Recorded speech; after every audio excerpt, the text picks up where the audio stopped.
দীর্ঘদিন ধরে যাতায়াত সমস্যায় জর্জরিত গোপালগঞ্জের কোটালীপাড়া উপজেলার মান্দ্রা, টুটাপাড়া, জাঠিয়া, কবলারপাড় ও টিহাটি গ্রামের প্রায় 20,000 মানুষ। সদরে পৌঁছাতে হয় কুশলা ইউনিয়নের ঘাঘর নদীর পাড় দিয়ে। আর বর্ষা মৌসুমে পাড়টি তলিয়ে গেলে নেমে আসে চরম ভোগান্তি। তবে বিগত সরকার বিশেষ বরাদ্দের মাধ্যমে কুশলা ইউনিয়নের মান্দ্রা থেকে জাঠিয়া পর্যন্ত মাটির রাস্তা নির্মাণের উদ্যোগ গ্রহণ করে। কিন্তু 1 বছর আগে নির্মাণ কাজ শুরু হলেও 6 কিলোমিটার মাটির রাস্তার মধ্যে সম্পন্ন হয় মাত্র 3 কিলোমিটার। পরবর্তীতে অভিযোগ ওঠে কাজটির দায়িত্বে থাকা ওই ইউনিয়নের চেয়ারম্যানের অনিয়ম ও দুর্নীতির কারণেই বন্ধ হয়ে যায় রাস্তার কাজ। আমার পুরান যেটুকু রাস্তা ছিল সেটুকু করে নাই, আরও ডাউন হয়েছে। মাঝখান থেকে ফাইরা 15 ঘন্টা বালি দিয়ে আগের সাথে আরও ডাউন করা হয়েছে। আগে 1 মাইল হাঁটতে হয়, তা লাঠি রইতে না একজন ধরিয়ে নিয়ে যেত। এই যে রাস্তাটা একটু উপকার, আমি যে কদিন বাসা থাকি বাবা, আমি একটু ডাক্তার যাইছি, একটু গাড়ি ঘোড়া চলে।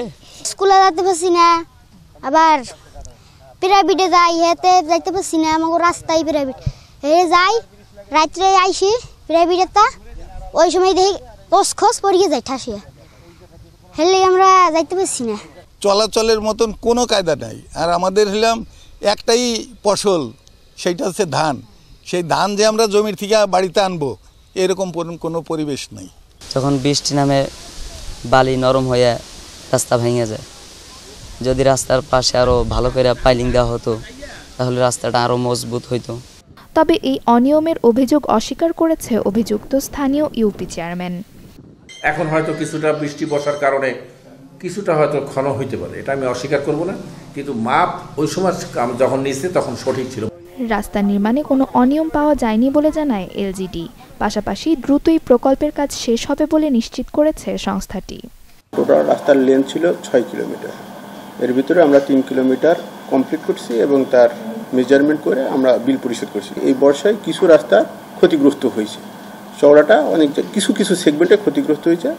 আর যেহেতু সামনের দিকে কাজটা চলমান আছে, ওই ক্ষতিগ্রস্ত অংশটুকু চলমান কাজের ওখান থেকে আমরা রিপেয়ার করাই দেব।